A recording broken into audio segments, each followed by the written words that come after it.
What does it take to erase a room full of powerful men without a single one of them hearing it coming? For a day and a half, one aircraft flew in total silence just to find out. Before you watch another second of this, tap that like button like you're closing a door quietly behind you, because this story deserves your full attention. And if you want the next update the moment it breaks, hit subscribe now, because this war is not slowing down, and neither will we. Here's what actually happened. Deep in the American Midwest, on a runway surrounded by nothing but farmland, a handful of B-2 Spirit bombers rolled into the dark. No lights, no noise that anyone on the ground would notice. They lifted off, turned east, and vanished into the night sky. For the next 36 hours, they did not touch the ground once. They refueled in midair again and again, crossing ocean after ocean, sea after sea, until they reached airspace that most pilots spend their whole careers avoiding. Somewhere over Iran, hidden underground, a group of senior commanders from the Islamic Revolutionary Guard Corps had gathered for a meeting. Not a supply depot, not a communications tower. A room full of the exact people directing Iran's side of this war. According to a U.S. official who spoke to Military Times, the strike came from Admiral Brad Cooper, the man in charge of U.S. Central Command, after intelligence pointed to that exact location at that exact moment. This decision was not made weeks in advance. It was made under pressure, inside a narrow window with almost no room to get it wrong. Miss the timing, and you have just spent one of the most expensive aircraft on the planet blowing up an empty room. Get the timing right, and you erase a piece of an enemy's command chain in a single pass. The bombers were carrying GBU-57 bunker busters, each weighing around 30,000 pounds. These weapons are not built to flatten a building. They are built to punch through layer after layer of rock and reinforced concrete and explode exactly where the people underground believed nothing could ever reach them. Reports linked to the Wall Street Journal describe something else happening at the same time. While this strike was underway, American forces were also running a rescue mission for downed airmen somewhere else inside Iran. 2 high-stakes operations in the same hostile sky on the same night, while an entire nation's air defense system tried and failed to understand what was happening above its own capital. Stop and think about the problem a weapon like this is built to solve.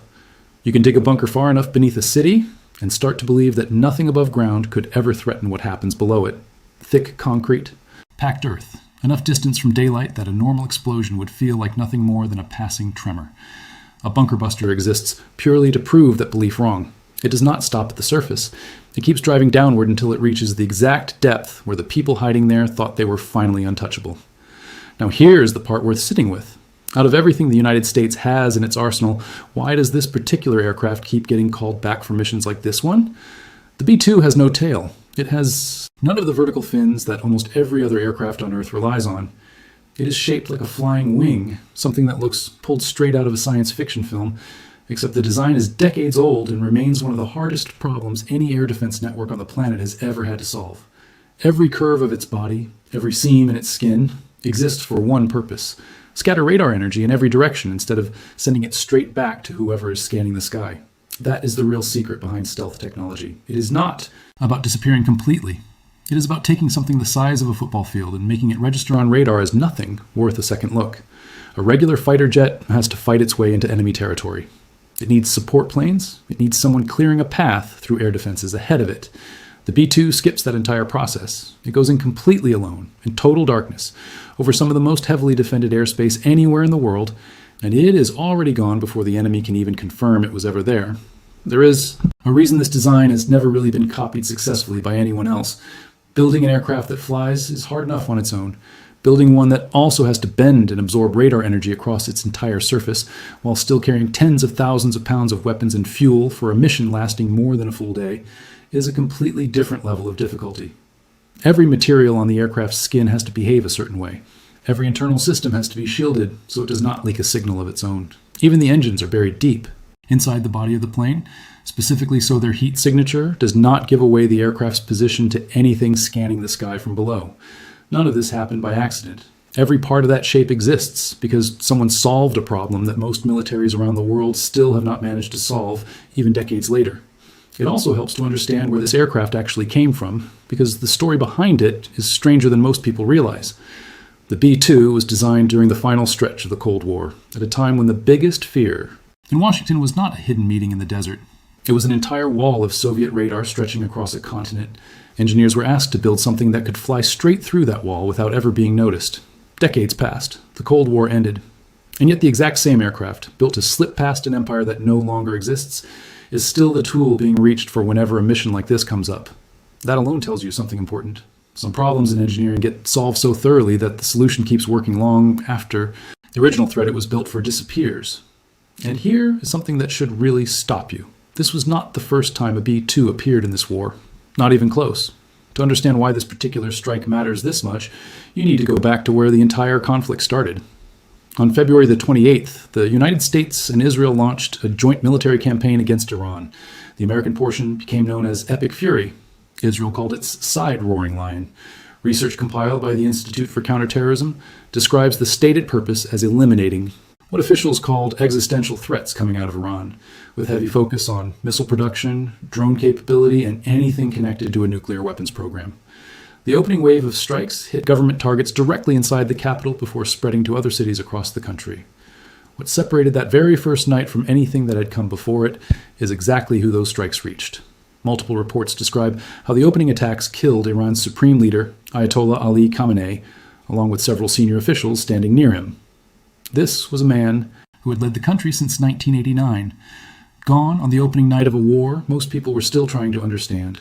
Just over a week later, Iran's Assembly of Experts named his son, Mojtaba Khamenei, as the new supreme leader. A 56-year-old man with almost no public profile was suddenly running an entire country in the middle of the worst crisis in its modern history. Take a moment with that. The single most protected human being inside Iran, the man the entire regime had been built around for decades, was reached and removed within hours of this war beginning.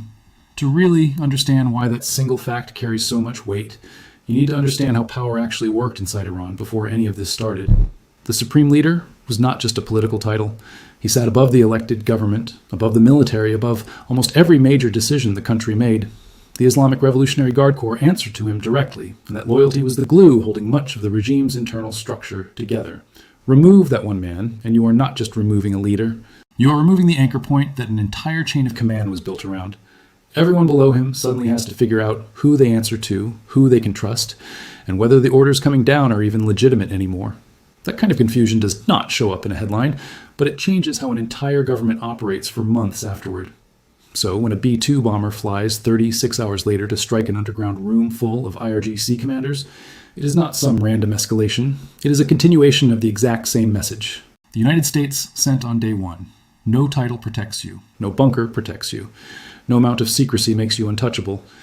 Before we go any further, answer me this. If you were a commander inside that regime right now, knowing what has already happened to the men above you, would you trust any location as safe? Drop your honest answer in the comments, because I genuinely want to see how people are reading this. And if this video is helping you understand a war that most coverage explains badly, send it to the one person in your life who still treats this as background noise. Before we get into the raw numbers behind this campaign, it helps to remember why numbers like this actually matter. It is easy to hear a huge figure and let it slide past without absorbing what it represents. Every single target on a list like this was once a building someone believed was secure, a system someone believed still gave them an edge, or a location someone believed was hidden well enough to matter. Watching that list grow into the thousands tells you something about how completely this campaign has dismantled the assumptions an entire regime was built on. Let's talk numbers, because the scale here is genuinely hard to process one clip at a time. Reporting described Israel dropping more than 1,000 bombs on Iranian targets within the opening stretch of the war. The United States reported hitting close to 1,000 separate sites in that same window. A follow-up update, roughly a week into the campaign, noted Israeli forces had destroyed nearly 300 Iranian missile launchers, alongside thousands of munitions dropped in continuous waves against military infrastructure. By the sixth week of the campaign, U.S. Central Command reported more than 13,000 strike targets hit across the country, using not just the B-2, but B-1 and B-52 bombers working alongside it. That detail matters more than it sounds. 13,000 targets is not a message. It is a complete rewrite of what Iran's military infrastructure is even allowed to look like going forward. Every missile site, every naval vessel, every intelligence facility tied to the Revolutionary Guard that disappears from that list is one less thing standing between this war and whatever comes after it. It is worth slowing down on that 13,000 figure for a second, because numbers this large tend to blur together instead of actually landing. Imagine a country where, on average, more than 300 military-related sites were struck every single week for over a month straight. That is not a short, sharp shock designed to send a message and then stop. That is a sustained campaign designed to permanently degrade what an entire military is capable of doing, long after the news cameras stop paying attention. Every radar station taken offline is one less set of eyes watching the sky. Every missile launcher destroyed is one less weapon that can be fired in retaliation. Multiply that across 13,000 individual moments, and you start to understand why officials on the American side describe this as reshaping Iran's military capability rather than simply punishing it. None of this has happened without cost on the American side either, and that deserves to be said plainly. Reporting has documented American service members killed during this campaign, including troops lost in an attack on a base in Saudi Arabia. Others were lost when a refueling aircraft went down over western Iraq. This is not a bloodless story unfolding on a screen somewhere far away. Real people are dying on both sides of this conflict, and every strike we are talking about sits inside that heavier, harder truth. So let's return to the strike this entire story revolves around, because I want you to understand exactly how a mission like this actually gets built. It starts with intelligence. Someone has to know with an extremely high level of confidence that a specific location holds a specific group of high-value targets, and that intelligence cannot be stale. Meetings like this do not wait around for a strike package to catch up. Then you need the platform, the B-2 in this case, because you need something that can slip into that airspace without tipping off the people inside. And then you need the weapon itself, heavy enough and precise enough to actually reach a target buried under solid rock and concrete, rather than just cratering the surface above and leaving everyone underground shaken but alive. All three of those pieces, the intelligence, the aircraft, and the weapon, have to line up at exactly the same moment. That is the real story hiding behind the footage. It is not simply that America owns a stealth bomber. Several nations dream about building something like it. It is that the United States has built an entire chain from satellites and human intelligence all the way down to a single bomb bay door opening at the right second. Pulling that off once is extraordinarily difficult. Doing it again and again across an entire war is something else entirely. Think about what has to happen just to gather that intelligence in the first place. Someone has to be tracking patterns of movement inside one of the most secretive organizations on the planet. Phones get watched. Vehicles get watched. Patterns of behavior around specific buildings get logged and cross-checked over weeks or months until a single moment of predictability opens a window. Miss that window, and the target disperses. The meeting ends, and the opportunity is gone, possibly for good. Hit it, and an entire layer of leadership disappears in one pass. That razor-thin margin between success and failure is exactly why a decision like this cannot sit with a low-level officer. It has to climb all the way up to someone commanding an entire theater of operations, because the consequences of getting it wrong ripple far beyond a single mission. It is worth pausing here to really picture what happens in the minutes before a decision like this gets approved. Somewhere in a command center, officials are staring at overlapping streams of information. Satellite images, intercepted communications, human sources on the ground whose safety depends on nobody ever finding out they exist. All of that has to be weighed against the risk of doing nothing. If the strike is approved and the intelligence was wrong, the cost is not just a wasted mission. It is a diplomatic disaster, a public relations nightmare, and possibly the loss of trust in every future piece of intelligence that comes from the same sources.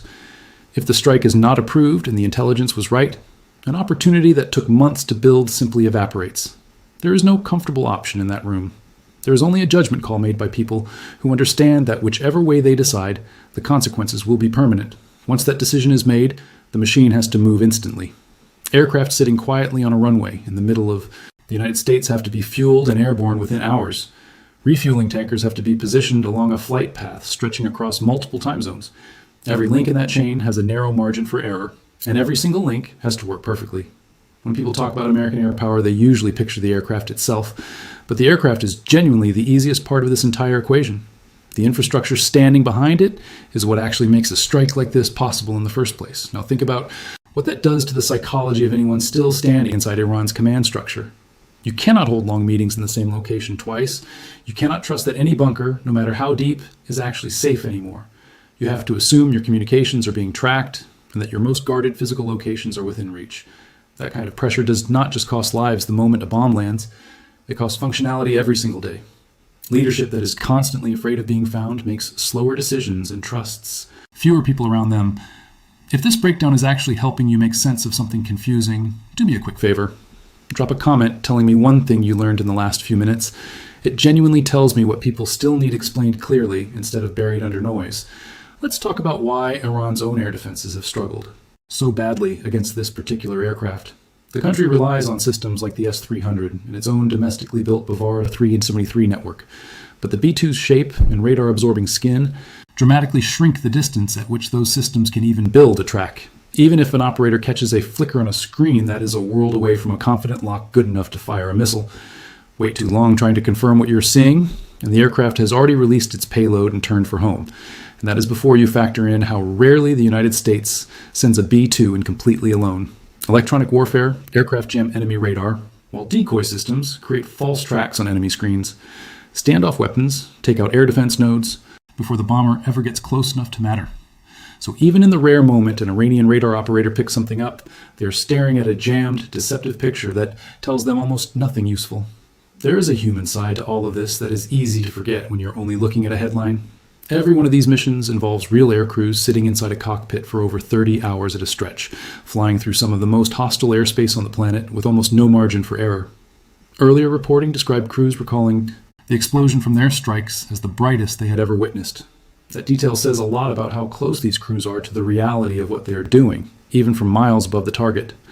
Picture the actual physical experience of a mission like that.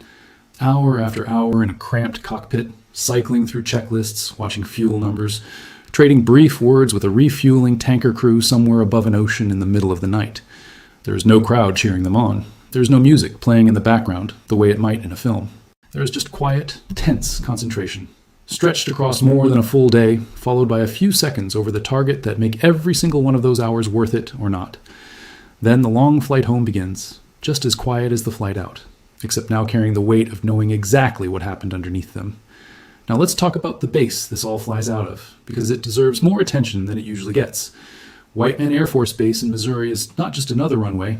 It is the only home of the entire B-2 fleet. Every headline-making mission tied to this war traces back to the same stretch of American farmland.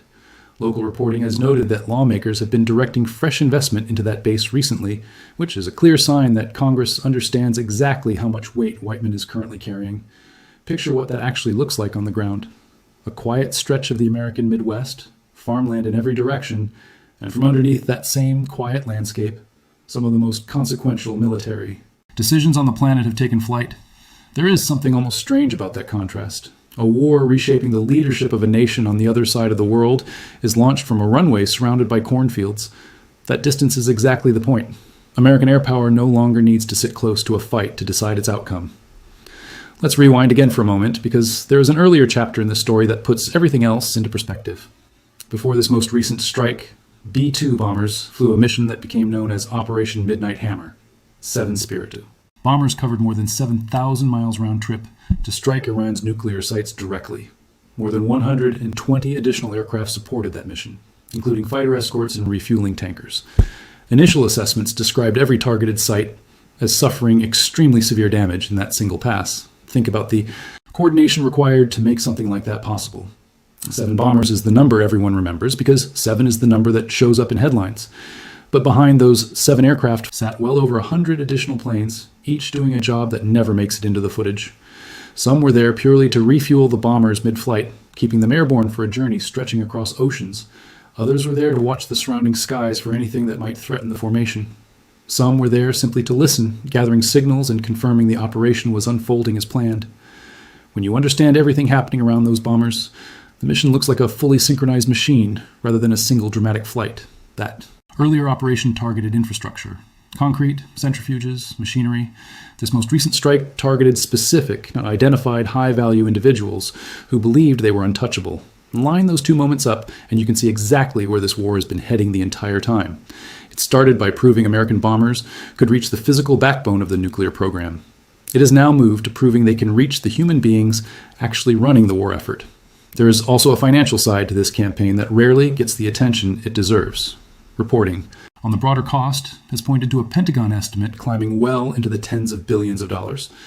That is not a number any government spends casually, and it is not a number that gets approved without a strategic payoff attached to it. When a country spends that kind of money on B-2 missions, it tells you the target set is not being treated as optional. It is being treated as central to how this entire war eventually gets resolved. Compare that spending to what it would cost to simply wait this conflict out through smaller, cheaper strikes instead. Slower campaigns are usually chosen because they cost less and carry less political risk if something goes wrong.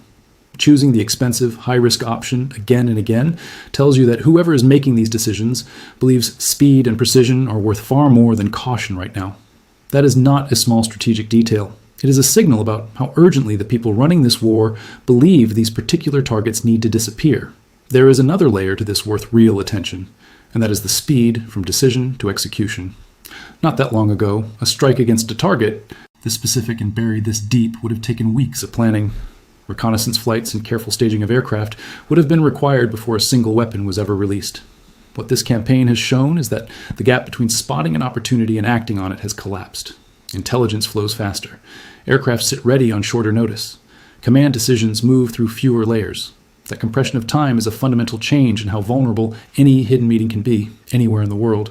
Let's step back for a moment and look at how the rest of the world has been reacting to all of this. Neighboring governments across the region have had to quietly recalculate their own positions almost overnight.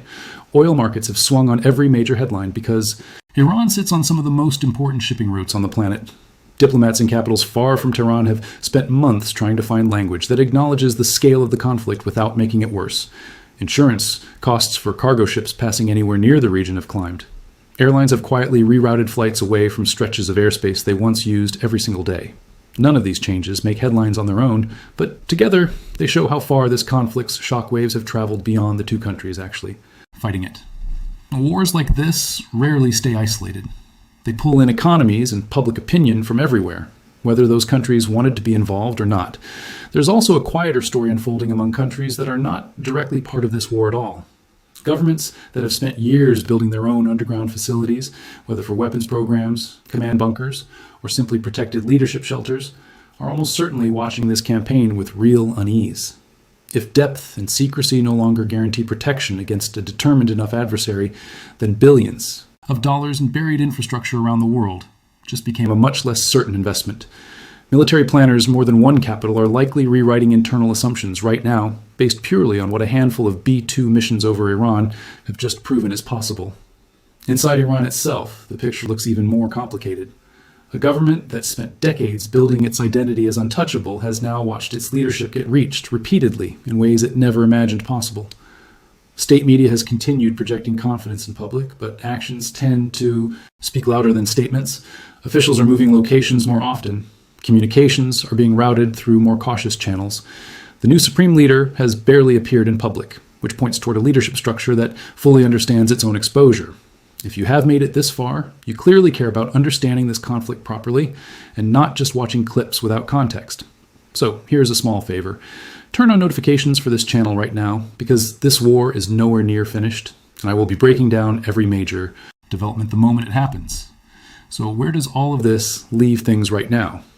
The pattern across this entire war has been consistent, and honestly, a little unsettling. It started with a strike precise enough to reach the supreme leader on the opening night. It moved through strikes against missile facilities and naval assets numbering in the thousands.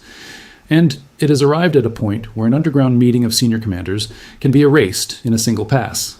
That is not a random sequence of events. It is a deliberate widening of the target set. The shift from buildings to the people who actually give the orders matters more than anything else in this story. You can rebuild a missile site in months. You cannot easily replace an experienced commander with years of trust built around him. Once strikes reach that layer of leadership, a war stops being about equipment. It becomes about functionality. Think about what it actually takes to run a country's war effort day to day. It is not just about having weapons. It is about the people who decide where those weapons go, who coordinate supply lines, who reads intelligence and turns it into orders. Every one of those roles depends on trust built over years, which nobody can promote overnight. There's always a learning curve and often a scramble for power among people suddenly holding new authority they never expected. That transition period is exactly the kind of vulnerability a sustained campaign is designed to exploit. This is where the psychological dimension of this war becomes just as important as the physical one. Every time a senior figure disappears, everyone below them has to ask themselves a quiet, uncomfortable question. Was I next on that list? That kind of uncertainty spreads fast through an organization built on secrecy and hierarchy. A regime under that kind of internal pressure does not just lose capability, it loses cohesion. And cohesion is often what determines whether a government can actually survive a war like this one intact, regardless of how many weapons it still has left. History has shown this pattern before, in different wars, in different decades, against different enemies. Armies rarely collapse the moment they run out of tanks or ammunition. They collapse when the people at the top stop trusting each other, when orders stop moving cleanly down the chain of command, and when everyone below the top starts making decisions based on fear instead of strategy. A government can survive losing equipment. It struggles far more to survive losing the invisible trust that lets thousands of people follow orders from a handful of leaders at the top. Once that trust cracks, no amount of remaining hardware can fully replace it. It is also worth being honest about where this could go from here. If this pattern holds, the target set is likely to keep climbing higher, not wider. An enemy can replace missiles faster than it can replace commanders it actually trusts. I want to be completely transparent about the facts before we close this out. Nothing in this video is speculation dressed up as fact. Details come from reporting tied to Military Times, the Wall Street Journal, and research from the Institute for Counterterrorism. I think it is worth asking why a story like this matters beyond the borders of this one conflict. It changes the calculation for every government that assumed distance and secrecy were enough to keep them safe. For decades, military planners assumed burying something deep enough made it someone else's problem to solve. Physical Earth was its own form of protection. But this campaign has demonstrated that assumption no longer holds. The distance between Missouri and Tehran did not save anyone. The depth of a bunker did not save anyone. The secrecy of a private meeting did not save anyone from a permanent shift in how vulnerability is thought about all around the world. Think about how differently this changes the calculus for anyone planning to hide something important. A missile silo can be moved. A weapons cache can be split into smaller pieces and scattered. But a command bunker is heavy, expensive, and slow to build. You cannot simply relocate an entire underground facility because a rival power demonstrated it can reach the last one. That means the very infrastructure built to project strength and permanence has quietly become one of the most exposed parts of any modern military. Strength that cannot move fast enough becomes a liability the moment someone proves they can find it. That shift is exactly why this story deserves more attention than a single clip of an explosion gives it. Understanding what actually sits behind that footage changes how you see every future headline. The intelligence work, the aircraft built to disappear, the refueling chains, the unforgiving windows of opportunity that determine whether a mission succeeds or quietly fails. That is the part I think gets lost the most whenever people cover a moment like this. It is easy to watch a clip of an explosion and feel a jolt of shock at the scale of the technology. But the real story is an aircraft designed decades ago that still represents an impossible problem for anyone trying to shoot it down. It is the story of an intelligence system precise enough to track specific human beings inside secretive organizations. And it is the story of a base in the middle of Missouri, sending that capability across the entire planet. The United States proved that distance, depth, and secrecy are no longer reliable forms of protection. Whether it is a nuclear site or a private meeting underground, the pattern has stayed exactly the same. If it can be found, it can be reached. And if it can be reached, it eventually gets hit. There's one question that always comes up in moments like this. Does any of it actually bring this war closer to ending? Based on everything we have walked through, neither side looks anywhere close to treating this as finished. The campaign has gone deeper into the structure, holding the regime together, not wider into symbolic targets. That signals a campaign being run with a very specific outcome in mind, even if that outcome is never set out loud. That is the real tension sitting underneath this entire story. An aircraft that can reach almost anywhere against a regime that keeps adapting anyway. Either the leadership eventually runs out of places to hide, or this war grinds on until both sides simply keep absorbing losses neither of them can afford. I know exactly what I think happens next, but I would rather hear it from you first. Do you think the next target climbs even higher, or is this already the ceiling of what the public will ever see confirmed? Put your answer in the comments, because I read every single one to help shape what I cover next. If this video actually helped you understand something you were confused about, that is the entire reason this channel exists. So do one last thing before you go. Share it with the one person who always sends you headlines without any of the context behind them, because they need to see this too. Years from now, people are not going to remember the individual blurry clips of footage scattered across every newsfeed. They are going to remember the shape of the pattern underneath all of it. A supreme leader reached on the opening night of a war. A nuclear program dismantled in a single overnight mission thousands of miles from home. Thousands of targets erased across months of sustained, relentless pressure. And finally, a room full of commanders found underground, in a place they believed no one on Earth could ever reach. That is the story this moment actually tells. It is a demonstration delivered in silence over 36 hours, that no distance and no secrecy can promise safety to anyone anymore. Not a supreme leader, Not a bunker buried under a mountain, not a quiet meeting. No one was supposed to know about. Whatever happens next in this conflict, one thing has already changed permanently. The idea that power can hide behind walls thick enough, or distance far enough, or secrecy deep enough to guarantee safety, has been tested in the most direct way possible, and it did not hold. That is not a small footnote in a long war. That is the headline underneath every other headline this story will ever produce. Thank you for staying with me through this entire breakdown. This war is still moving, and I will keep laying out exactly what is happening, sourced, verified, and explained the way it deserves to be. I will see you in the next one.